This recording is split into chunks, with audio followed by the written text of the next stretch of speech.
l'invité de la matinale. KTO Radio. Menacé de mort en Iran après que les autorités ont découvert qu'il fréquentait une église chrétienne, un père de famille est aujourd'hui sommé de quitter la France après y avoir demandé l'asile dès 2018.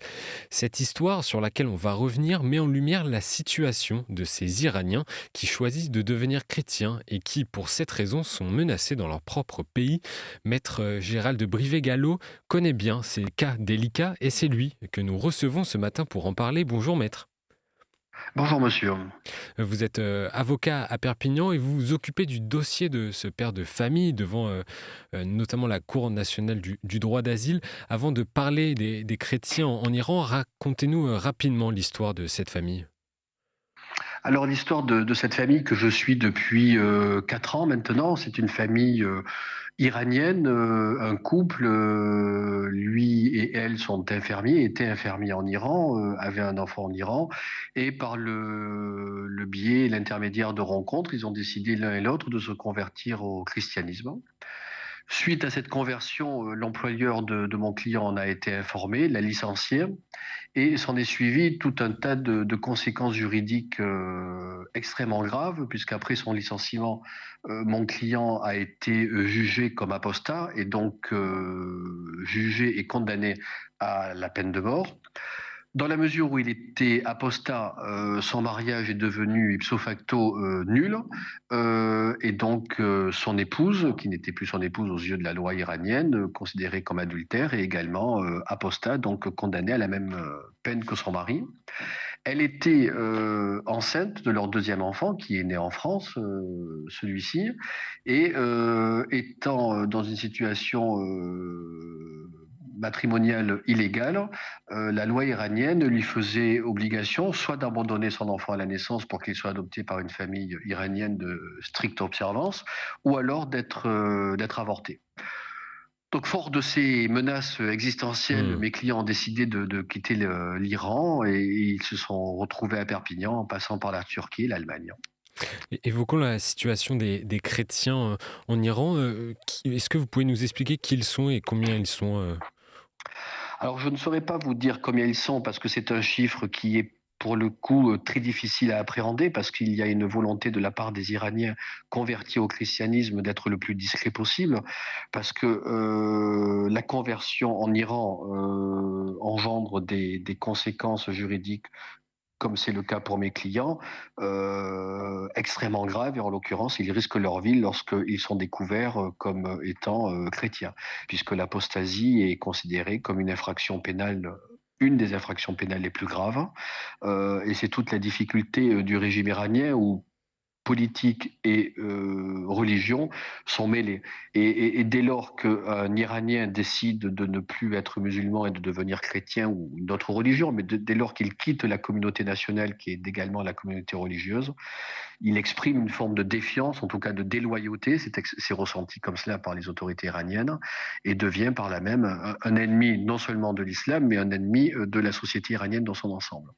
Donc c'est une situation qui est extrêmement dangereuse pour ces pauvres gens, une situation qui les oblige à vivre leur foi avec une discrétion absolue, et vivre, c'est assez paradoxal, et c'est très touchant de vivre comme les premiers chrétiens, c'est-à-dire c'est les chrétiens des catacombes, les chrétiens iraniens.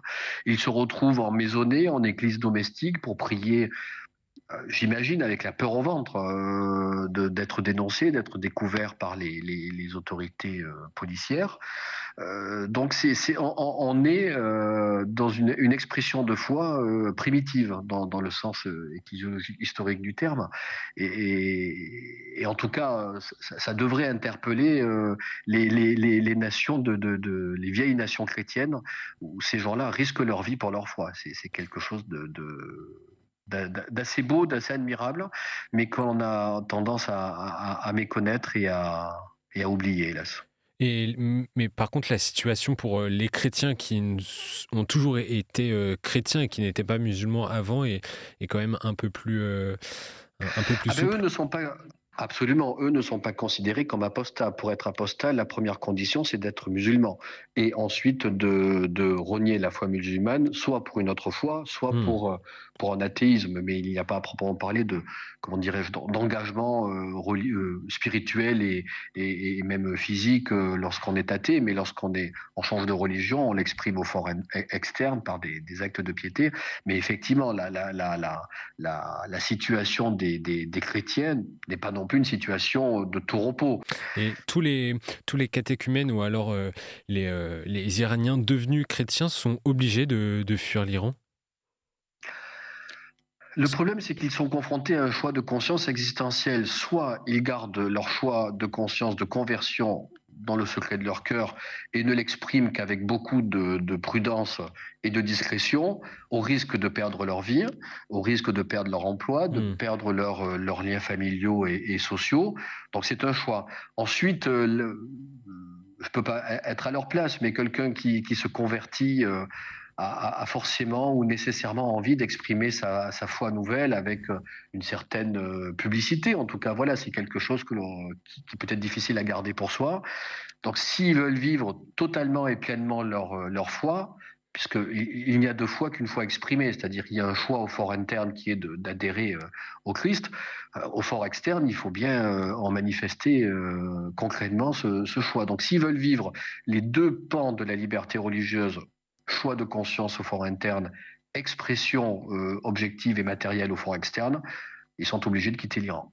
Maître Brivet-Gallo, je souhaiterais que l'on aborde la question de l'octroi du statut de réfugié en Europe pour persécution religieuse.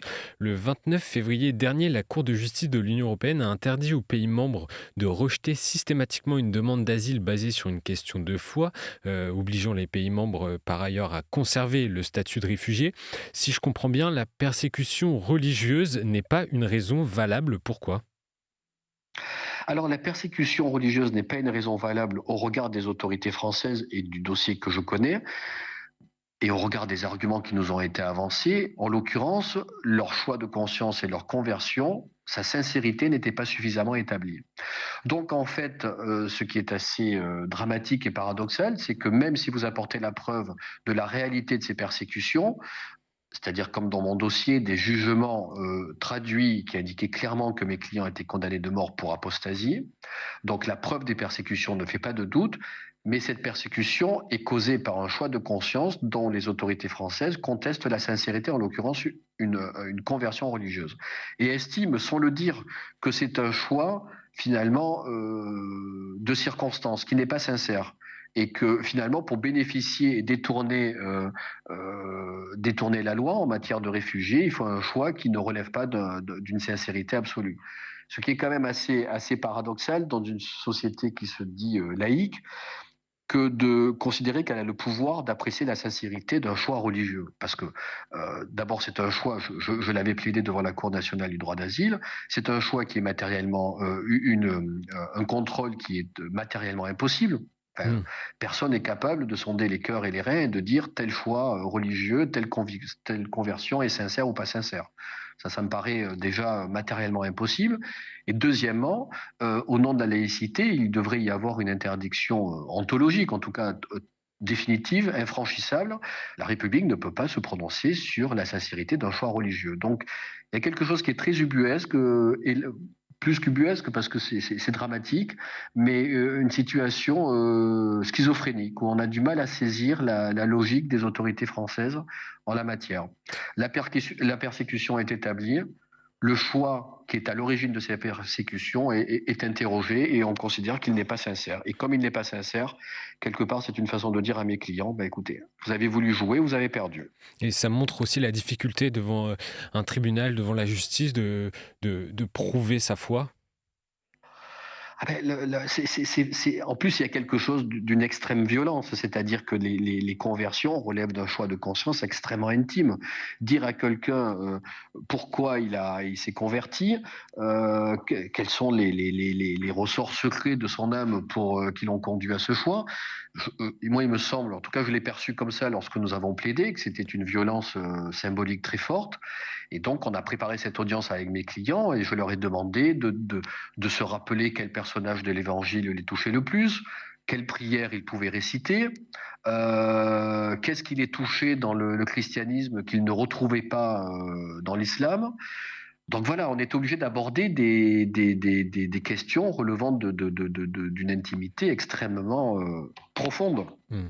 Pour- Mais c'est le seul moyen. Alors, dans ce dossier, on a quand même apporté des attestations de leurs coreligionnaires qui confirmaient qu'ils assistaient à l'office dominical chaque semaine, qu'ils avaient des engagements religieux caritatifs qui perdurent. On a eu des photos de leur baptême. Vous pouvez me dire c'est peut-être aussi instrumentalisé. En tout cas, ça n'a pas eu l'air de convaincre la Cour nationale des droits d'asile.